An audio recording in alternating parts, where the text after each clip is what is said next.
Stan. Yeah, obviously a lot of alternative history, what ifs, and all the rest of it. But let's just start off by reminding ourselves of how Corbyn ended up as leader of the Labour Party.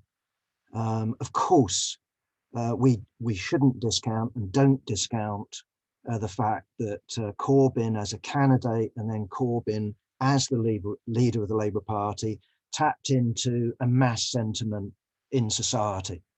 And we all know, the figures for people joining the Labour Party in order to vote or joining the Labour Party after the vote. But the fact of the matter is that the actual election of Corbyn was a historic accident. And it comes about because of a miscalculation by the right, by the establishment, by the Labour bureaucracy. So the background to this is under Ed Miliband, from my memory, and something called the Collins Review. And the idea was that they were going to shift the Labour Party more in an American direction with, how should I put it, primaries. And what that actually was about, of course, is not empowering the rank and file. It was actually about empowering the Sun, the Daily Mirror, the Guardian, those sort of opinion makers, because the system wasn't going to be anybody, just anybody could put themselves forward as Labour leader. They also put in provisions ensuring that in order to become a candidate, I think the figure was, just from memory, I could be wrong, but it doesn't really matter, but they set the bar sufficiently high, basically to bar the left from standing. So I think the figure was you had to have the backing of 40 Labour MPs.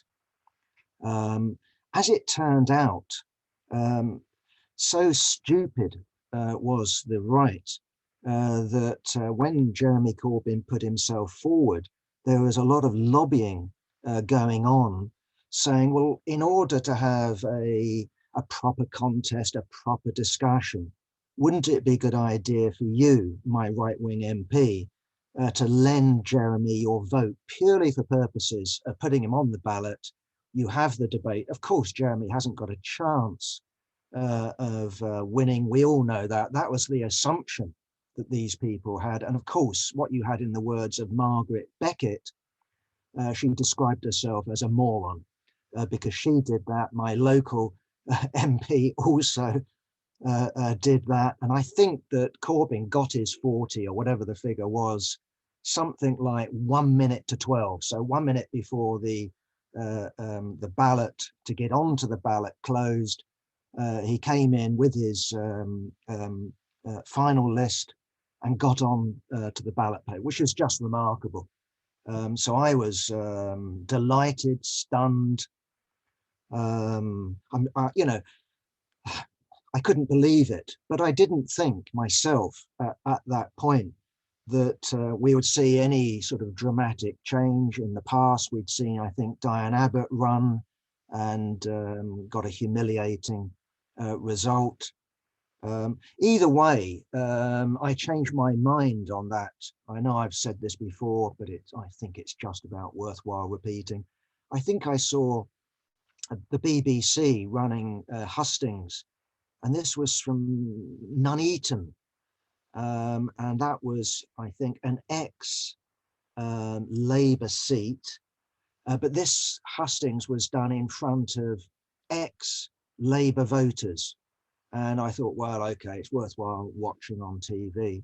And what struck me instantly, after the sort of, the mainstream right candidates had spoken, and as soon as Jeremy spoke, he was getting rapturous applause. And I personally was going, what the hell is going on here? And then the penny dropped with me that Corbyn actually has a chance. He actually has a chance of winning. One, because yes, he's speaking here in front of ex-Labour voters, but he's speaking from the left, and these people have become demoralised with the Labour Party because of the Iraq War, Brown and Blair, and then the continuity candidate, in essence, of Ed Miliband. And of course, what the Collins Review had allowed, and what they had in place for this election, is you could join as a supporter, a Labour Party supporter. I think the cost was something like £3. And I can certainly remember being out on demonstrations and having an occasional Tory come by and said, I've joined the Labour Party in order to vote for Jeremy Corbyn, because this is going to ensure that the Labour Party is hammered in the election. And I just did my best to congratulate them and, you know, go away and encourage your friends to do the same. But of course, it didn't take Tories to secure victory for Jeremy Corbyn. He won amongst existing members, he won amongst people who joined up, and he also won amongst the people who joined up on the cheap for £3. And that was a complete shock to the establishment. It was a complete shock to the Labour right.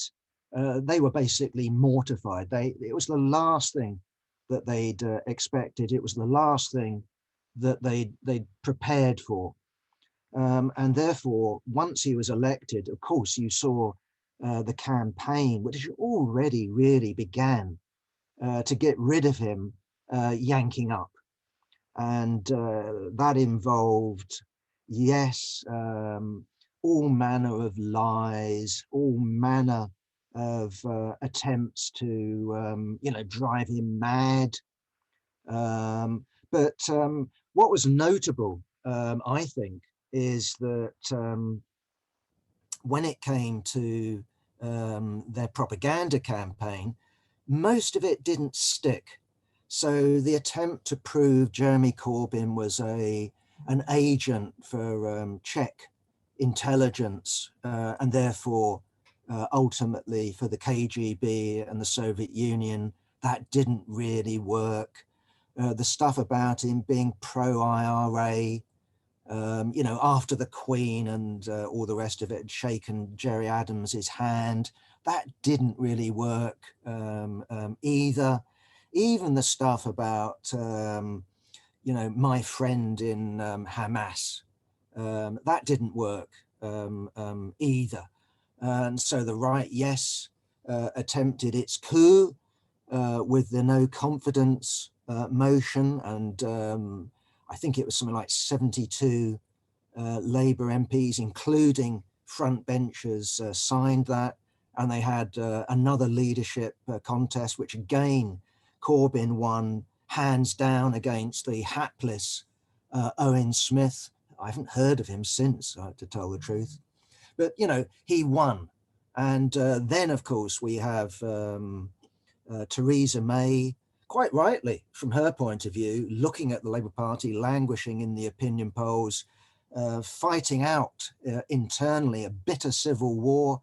There's the Parliamentary Labour Party viciously attacking its leader. What better circumstances to call a general election? Well, the long and the short of it was, yes, they were the best conditions you could have hoped for to call an election. And again, against my expectations, I readily admit it, far from the Labour Party suffering a massive defeat, which is what I was honestly expecting, we saw the Labour Party in effect win the general election. Of course, it didn't get a majority. The Tories remained in office, but with no majority. They had to rely on the DUP for votes, and we saw Theresa May humiliated in one vote after another in terms of attempting to get her Brexit deal through. But the Labour Party increased its representation, from my memory, by something like 30 MPs. There were predictions that under those circumstances, the right would offer the olive branch and would be contented with Corbyn. I was utterly unconvinced by that myself. And the fact of the matter is that far from reconciling themselves to Jeremy Corbyn, they actually upped the campaign against Corbyn. And what they found is, while attacks on Corbyn over, Czech spies and Hamas and IRA, none of that worked. But on the other hand, this accusation that he was an anti-Semite or surrounded by anti-Semites promoting anti-Semitism, that actually stuck, and that gained traction, and that became the main weapon of the right. And Corbyn was in a position, as we know, of not being able to fight back, not actually answering his critics, but under the brilliant how should I put it, guidance of his straight leftist advisors such as Andrew Murray and Seamus Milne, the strategy that Corbyn was pursuing was to placate the right. And famously, the Seamus Milne spreadsheet about who is irreconcilable in the Parliamentary Labour Party, who was neutralisable, who was winnable, and who was on board or who was semi-on board, that was leaked. But that was their strategy, that what you do is offer concessions to the right, and apparently that would endear you to the right. So, for example, when it came to people being suspended and then expelled from the Labour Party, far from actually fighting that witch hunt, because that's what it was, a big lie, Corbyn actually kept his mouth shut and basically said, well, I'm not guilty of it. We had no fight back there. And indeed, if you look at Corbyn, there was a golden opportunity. You had a mass membership that was pro-Corbyn. Branch after branch was sending pro-Corbyn delegates to conference. There you had a majority, a slender majority, a difficult majority, but nonetheless some sort of majority on the National Executive Committee. And yet, during Corbyn's period as leader, what changes were put through constitutionally when it came to the Labour Party? Basically, very little, if anything. So yes, they lowered the threshold that was required to stand in a leadership election. That's certainly true. They had some tinkering changes in terms of the reselection of MPs. Note that no sitting MP was deselected, but clause 4 wasn't touched. You didn't have the introduction of the previous system of automatic reselection. You didn't have the subordination of the Parliamentary Labour Party to the NEC. You didn't have the Labour Party conference made into a truly sovereign conference. You didn't have a situation of where the policy forums were swept away. You didn't have a drive to democratize the bloc trade union vote. You didn't have any of that. Now, our straight leftist advisors, I presume, were working on some sort of strategy that they thought worked in Eastern Europe, some sort of salami tactic that was employed by the official communists in Eastern Europe after 1945, where they basically neutralized or colonized the bourgeois parties. So that happened in East Germany, that happened in, I don't know, Bulgaria, Romania, you name it. But what you had crucially after 1945 or 44, 45 in Eastern Europe was this thing called the Red Army. Stalin's tanks And so, yes, you could make formal concessions. It would appear to the right, but in reality, what was going on was the, in quotes, Sovietization of Eastern Europe. In other words, turning Eastern Europe from a buffer zone into, in effect, an extension, a nearer broad of the Soviet Union. Was that going to work in an imperialist power, an established capitalist country like Britain? Well, the suggestion is, quite frankly, risible.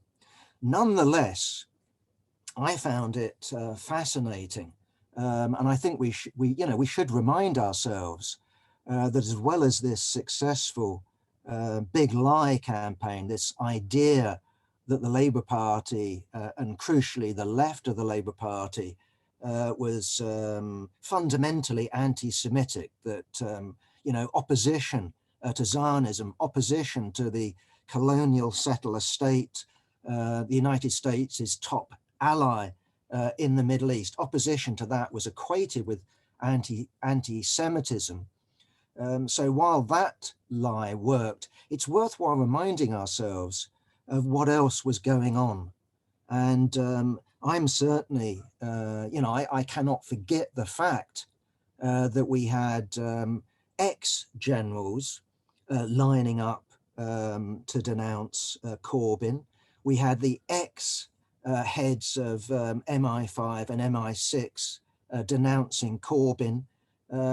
And indeed, we had the ex-head of the MI5 saying, well, I used to spy on him. I used to spy on these straight leftists like Seamus Milne and Andrew Murray. And these people are not acceptable as advisors to a prime minister because they would represent a security risk. Well, it wasn't only ex-heads of MI5 and MI6 and ex-generals who came out with such statements. We also had an unnamed serving general saying that if Jeremy Corbyn as prime minister made moves to scrap Trident, which was his historically established position, not in the Labour Party manifesto, I hasten to add, if he made moves to take Britain out of NATO, and think about this one, if he made moves to reduce the size of the army, right, which is what the Tories have just been doing, then the army would be justified in not obeying orders.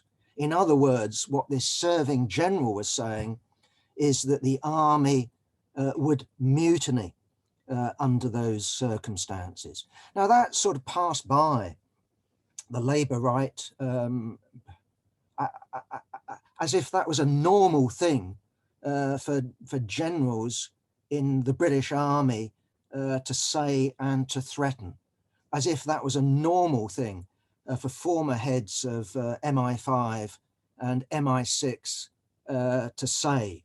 Well, of course, it wasn't. And it's like the United States with serving, heads of the army saying we are not going to be involved in putting down civil unrest, like the heads of the serving defense secretaries coming out and saying that the army, the armed forces, serve not the commander-in-chief who happens to be a passing individual. We don't serve an individual. We swear loyalty to the Constitution. This shows you are living in extraordinary times. This is not normal politics. And I'm sort of not amazed, but we ought to be amazed the fact that journalists, honest Democrats, if there are such things, the left, hasn't been clamoring for an inquiry, an investigation. Who is this general? How widespread is this threat of mutiny? Is MI6 and MI5, are they an instrument of the government or are they something else? There seems to have been the view, well, that's what you expect. Well, I agree that that's what we should expect, but we've been sold the lie for decade after decade that we live in a democracy, that the army is subordinate, to the executive, that we have parliamentary sovereignty, and we have the rule of law, and we live in a wonderful, peaceful, parliamentary democracy. And I think what you had with such statements, and the fact that they were just left and almost taken for granted, is that that's a covering. That what we actually had there is the veil being lifted, the curtain being parted to see the actual, a bit of the actual reality of the British state. So there hasn't been any inquiries, there haven't been any exposures, there haven't been any outraged demonstrations or propaganda campaigns around this question. Quite the opposite. Okay, so we know the story. 2017, Corbyn sort of won the general election, but by 2019, things were different. Why? Because Brexit had gone from being somewhat of a marginal issue to the central issue. Because there you are, you had David Cameron's ill-conceived referendum on the EU. He lost. Theresa May, she wasn't a prominent campaigner for Remain, but she was a Remainer, came in from being Home Secretary, became Prime Minister in a very difficult position, but suffered one humiliation after the other. And it was obvious to me, at least, that she couldn't last.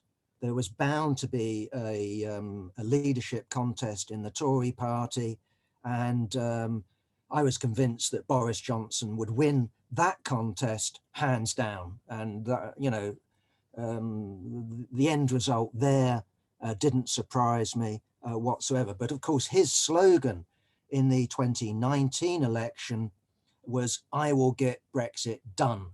And what we had is Jeremy Corbyn, in the meantime, being dragged more and more and more into the second referendum campaign. And therefore, large numbers of Labour voters who voted Leave thought that they were being betrayed by the Labour Party, because they were being betrayed by the Labour Party. The Labour Party under Corbyn accepted the legitimacy of the 2016 referendum. The Labour Party committed itself to the result, and then in Parliament proceeded to vote down and sabotage the deal that Theresa May's negotiators brought back from Brussels. Boris Johnson, on the other hand, was able to basically ditch his pro-EU, pro-second referendum rump in the Tory party and drive in to Labour territory, into the so-called Red Wall. And we know the result, the worst result for the Labour Party since 35, a loss of a whole swathe of MPs, like Dennis Skinner in Bolsover. And yes, then, as is the boring tradition in British politics over the recent period, if you don't win an election, okay, 2017 was different. If you don't win a general election, the leader falls on his sword, and it has been a he in the Labour Party thus far. And of course, the Corbyn camp believed that because Corbyn was so popular, all they needed to do was to put forward Rebecca Long-Bailey, bless Rebecca Long-Bailey as the continuity candidate. Not that she wanted that particular crown, but that's what she was. And they thought they had it in the bag. They thought that she was a shoo-in. And I personally thought that was just plain stupid. She hasn't got a record of, consistent left-wing activity. She strikes me as a pretty typical career politician, an uninspiring, you know, non-conviction politician. And it didn't surprise me whatsoever that Keir Starmer played a clever game. I accept the 2019 manifesto economic demands, but I will make a break with this anti-Semitism. I will really deal with it. Well, as Jeremy Corbyn had, you know, introduced fast track procedures, as the number of expulsions had increased. Okay, we all know that that wasn't really what it was about. What it was really about is purging the left and putting the Labour Party back into being a safe pair of hands, a reliable second 11 for the establishment, a reliable ally for US imperialism. That's what Starmer was going out to do, and he got a convincing result. Okay, so that's far. That's reality show. So, of course, a lot of the left convinced itself, and has convinced itself over decades, that if you have a radical, the word reform can be used in a number of different ways. It used to be used in the way that we will introduce radical reforms that will transform capitalism into socialism. And if you look at the 2017 manifesto and the 2019 manifesto, although some called it socialist, for the life of me, it was a capitalist manifesto. And it was to introduce changes, pro-working class changes of a pretty minor nature of capitalism. So a changed capitalism. If you want a capitalism that could be run, so they said, in the interests of the working class. Well, okay. That was actually the program of Corbynism. But the conviction of the left is that if you put forward such a radical program, it will win huge support. And they thought themselves vindicated on that basis in 2017.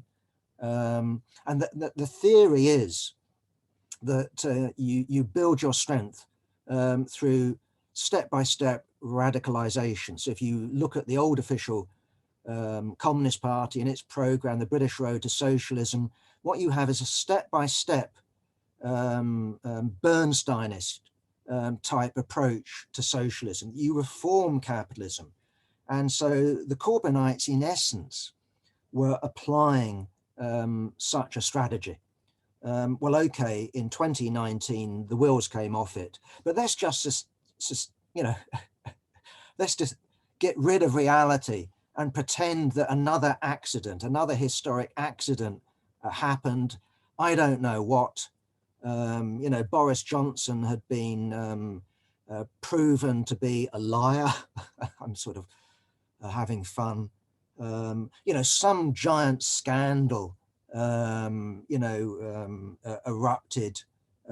Anyway, we've got to imagine the electorate voting Labour, and voting not just Labour, but swinging to Labour, and voting not just for existing sitting MPs, but voting in a huge swathe of new MPs that were loyal to Corbyn. Because the fact of the matter is that true, Corbyn is the leader of the Labour Party, but in terms of the British Constitution or the Constitution of the United Kingdom, how it works is not that the leader of the largest party or the majority party forms the government. That's not how it actually works. That's the convention, that's the norm, true, true, true. But how it actually works is that the monarch, in this case the Queen, is advised by the Privy Council of what individual in Parliament is most likely to command a vote of confidence. So there have been cases in the 20th century, in the early 20th century, to my memory, or it might have been the late 19th century. Either way, there have been cases of the monarch not choosing the leader of the party, but precisely choosing someone else. And, you know, if Corbyn, for example, had scored a narrow victory and had scraped home with a narrow Labour Party majority in 2019, quite frankly, given the Owen Smith leadership election, backed by, you know, dozens upon dozens upon dozens of Labour MPs, with these huge number of sitting Labour MPs, most of whom would remain as MPs. The idea that Corbyn would easily, straightforwardly win a vote of confidence, I think, is dubious, to say the least. So we've got to go a stage further, and as I said, we've got to imagine a landslide Labour victory with a whole new mass of Labour MPs coming in, and basically the Privy Council concluding that the situation in Parliament, the situation in the Parliamentary Labour Party has been completely transformed, and there's no way that if you choose Keir Starmer, who is my favourite candidate for the job, would he command a majority in the House of Commons? And of course, then we can get perhaps into, well, could Keir Starmer command a cross-party coalition? But no, we've got to get rid of that one as well.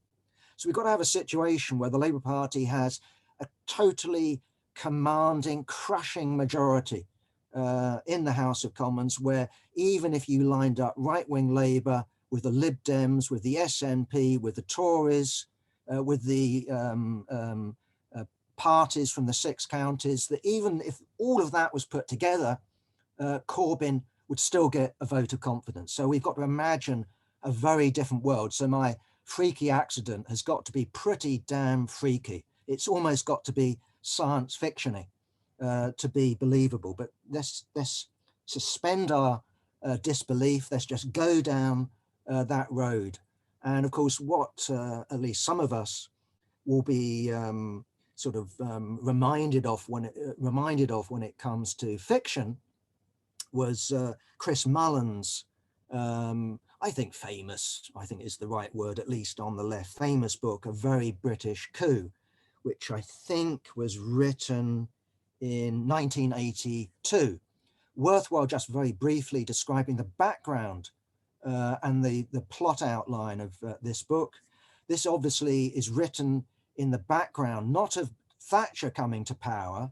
It's written in the background of the defeat of the Edward Heath government, in 1974. Famously, Ted Heath goes to the country. Who rules? The trade unions, the NUM, the miners, or the elected government? And the electorate say, well, not you.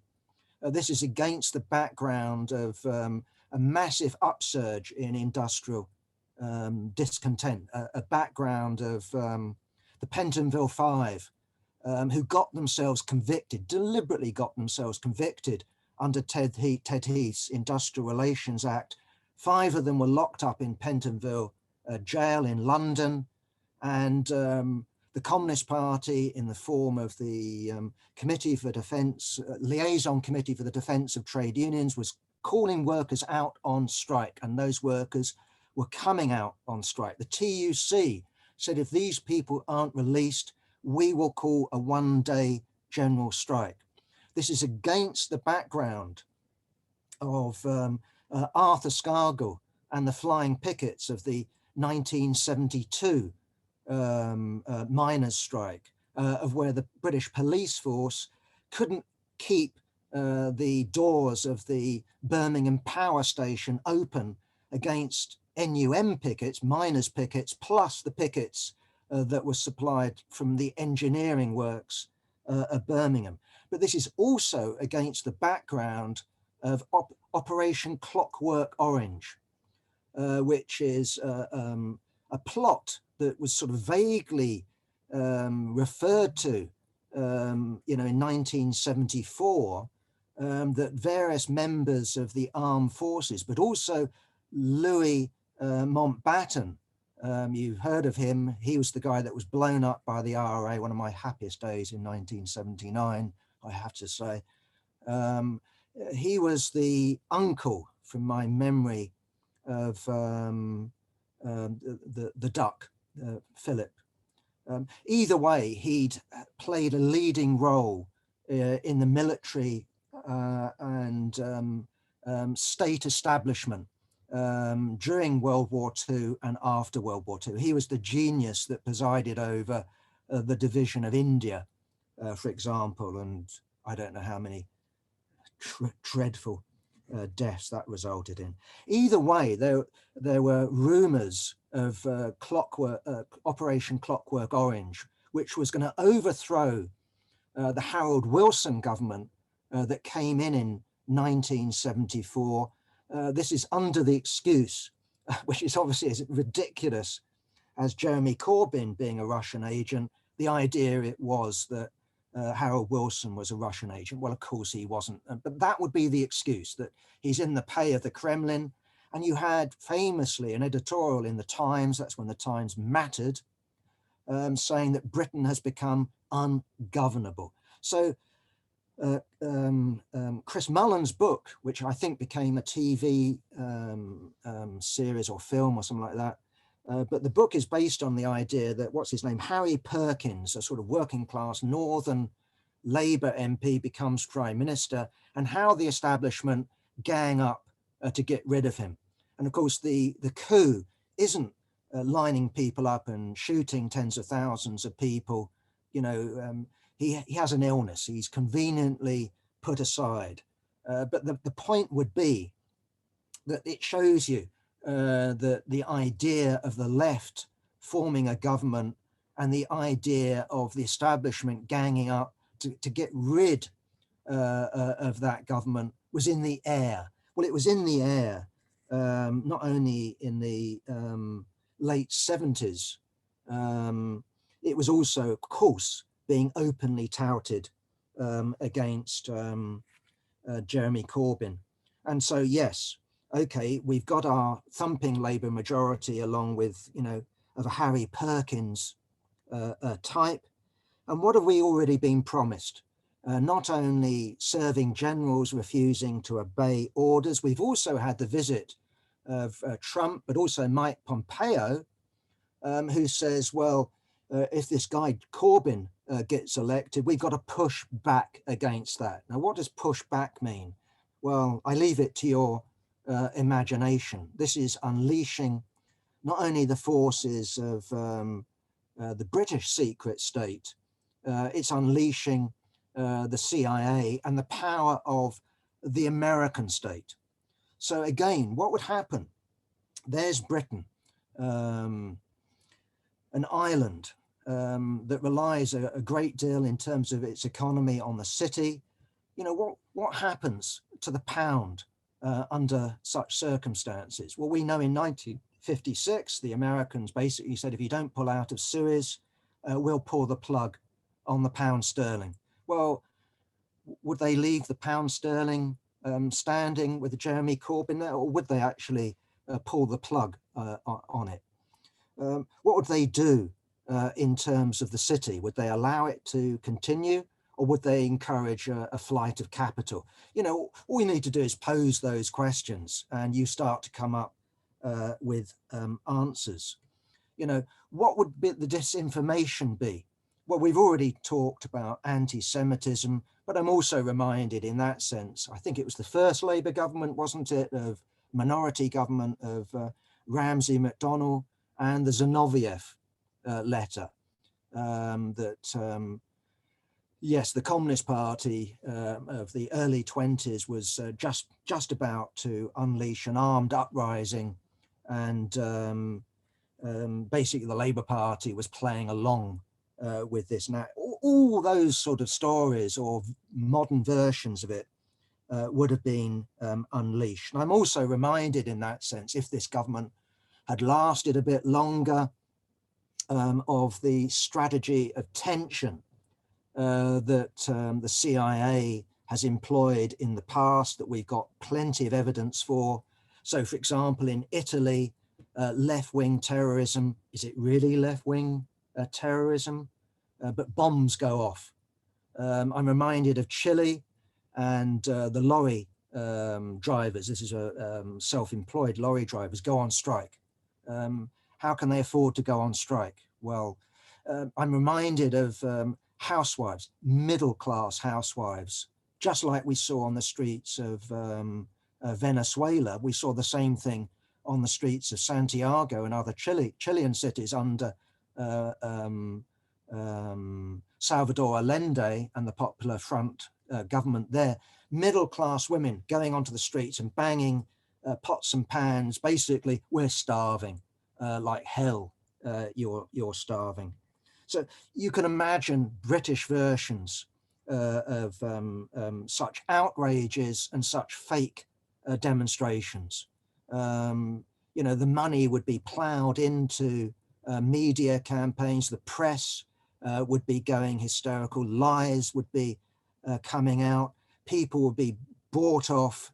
The whole power of US imperialism, short of physical force, would be unleashed. But of course, if push come to shove, then there's always, of course, the British police force, MI5, and ultimately the army. Well, I've already spoken about the army. And again, thinking about the army, think back in terms of your history books to Irish Home Rule and the Tory opposition to it. I've already spoken earlier today about the Tories wanting a referendum on Irish Home Rule.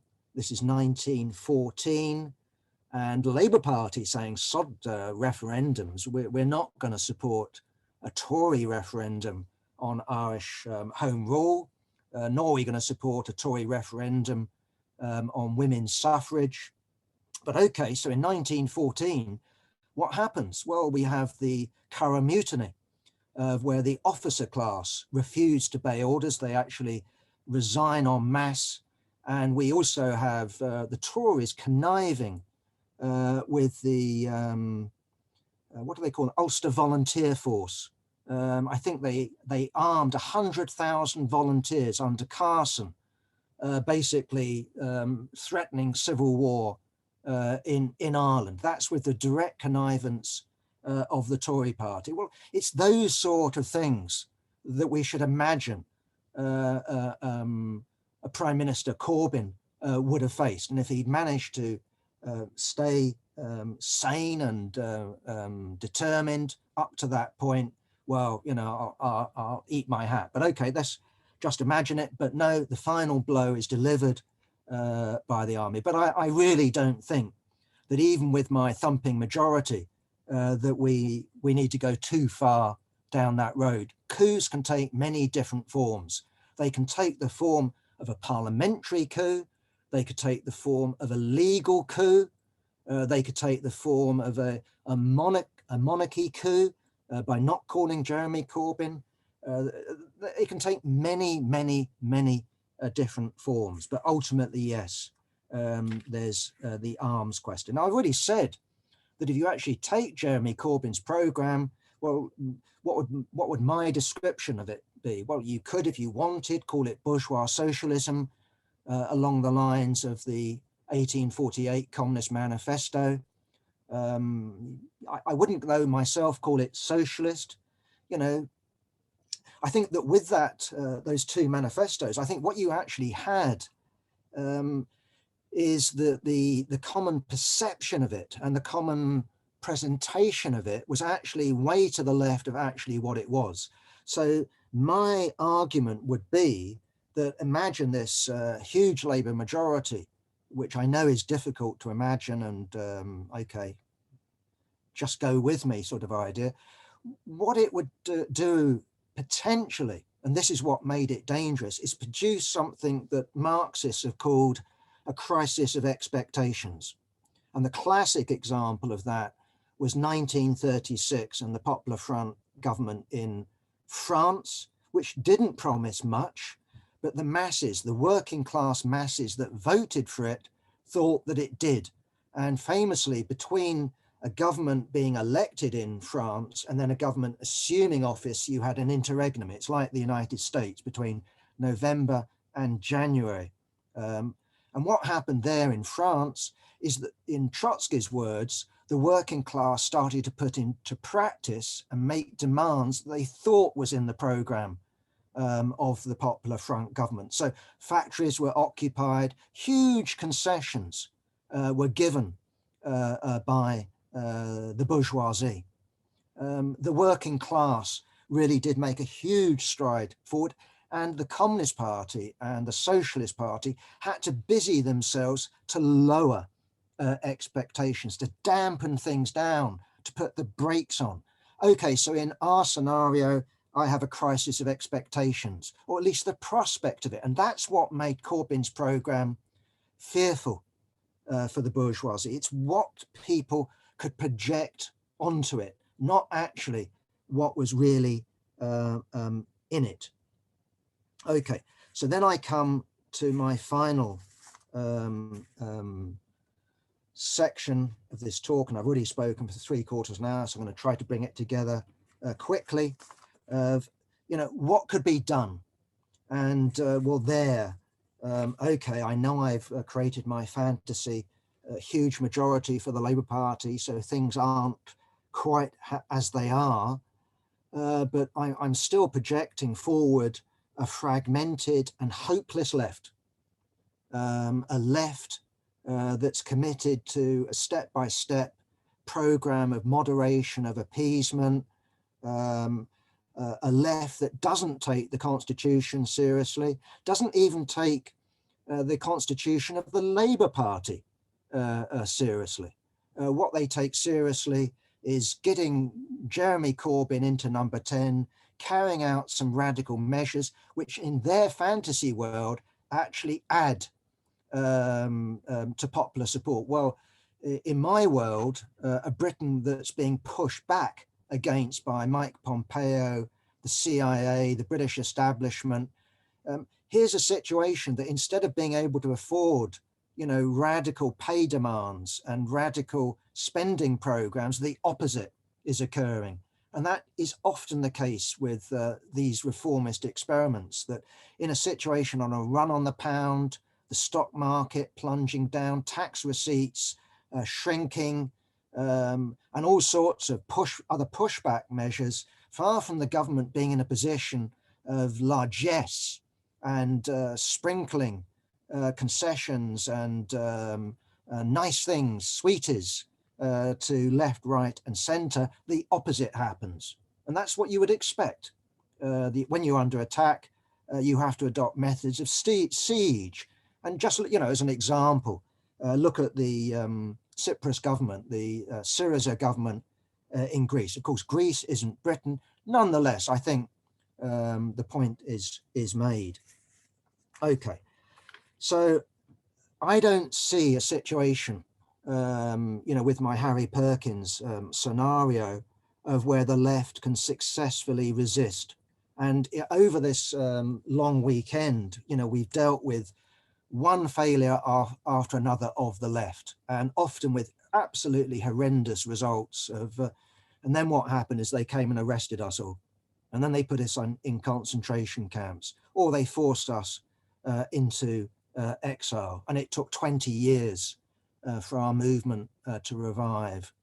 And the only real exception to that, and again, I don't want to push it too far, because we know what happened to the Russian Revolution, but if you take a successful example of resisting a coup attempt, obviously it was the Soviets of Russia in 1917. It was the Bolsheviks acting in unity, yes, with comrades in the Soviets who were socialist revolutionaries, both, I guess, left and right, with Mensheviks, most definitely Menshevik internationalists. I don't know enough about the details of it. Either way, what we saw with Kornilov is not only the blocking of the train routes coming into Petrograd, but we saw his army dissolving because the authority there was the Soviets. The army was dissolving The army was divided. The army, in terms of what Lars T. Lee calls the unwritten Soviet constitution, had to have the say-so when it came to orders of the Soviet. So if the army is going to go on the offensive against the Germans, the Soviet of Petrograd has to sign the orders. And we know in terms of the October Revolution that Trotsky from the Revolutionary Military Committee basically issues orders to the soldiers, the loyal soldiers stationed in Petrograd, will overthrow the provisional government. And they go ahead and do that because the army, at least big sections of it, the decisive sections of it, are ours. That's not true everywhere, but it's true certainly in the capital, lesser extent maybe, I don't know enough about Moscow, but yes, that's the point. So I want to come to my last point, that in order to carry out a revolution, and that is how you that's how you resist an army coup, what you've got to do is have a realistic possibility of splitting the army. And you don't do that in the middle of a coup. You've got to do that work before a coup.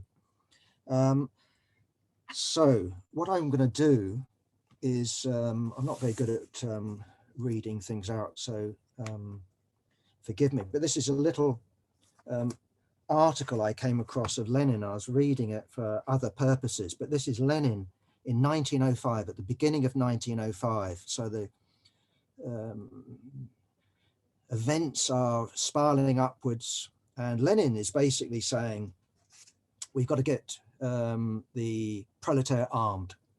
We've got to go about the practical business of arming the working class because a revolution is coming, and you can't have a revolution unless the working class is armed. And he gets into an argument with the Mensheviks, because the Mensheviks say, no, we shouldn't be taking practical measures to arm the working class. What we need to be doing is preparing the working class to understand the need to arm. So Lenin is actually saying, how do we go about getting supplies? How do we go about getting rifles? How do we go about getting revolvers? How do we go out and get machine guns? And the Mensheviks are going, no, we need to educate the working class with the idea of arming. And Lenin turns around and calls them, as he does, Philistines, cowards. And the point would be, of course, that Lenin's saying a revolution is imminent. We need to be preparing for the insurrection. And this is the point I want to quote. He says this, let us try to follow the argument step by step. This is quote, the class-conscious proletariat, governed by the logic of spontaneous process of historical development, will utilize its own purpose, all the elements of organization, all the elements of the firmament, which the eve of the revolution creates. This is the Menshevik position. He's attacking Iskra, the new Iskra, from the 1903 Congress. Anyway, he's basically saying, look, that is what you do under normal circumstances. And the encouragement of workers about the need to arm is something you do as part of your day-to-day propaganda that's applicable everywhere. And so he quotes Japan, he quotes England, he quotes Germany. That's what you do in normal times. And the precise problem is, here we are in Britain, not on the eve of the insurrection. No one's talking about distributing AK-47s and going out and trying to find arms supplies abroad and smuggling them in. But what we are talking about is the need for the left to educate the working class in the need to defend itself and in the need to actually split the army. And if you raise that in Britain at the present time, the revolutionary left laugh at you.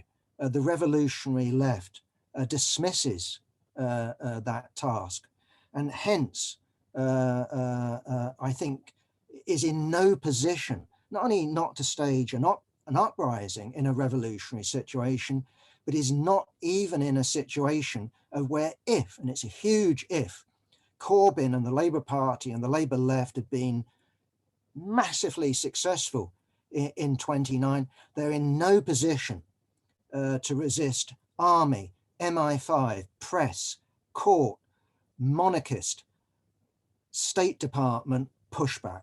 Quite the opposite. There would have been pushback, there would have been an overthrow, and that wouldn't have meant that things just get back to normal. People would be forced into exile, people would be put into prison, left organizations would be broken up, trade unions would be smashed. There would be, under those circumstances, some sort of counter-revolutionary reaction. And when we look at counter-revolutionary reaction, we should not wish it on anyone. This can affect our movement, as I said before, not just for a couple of years and then you recover. We've seen too many examples of where it's affected the movement for decade after decade. And so, yeah, with that happy thought, I'll finish.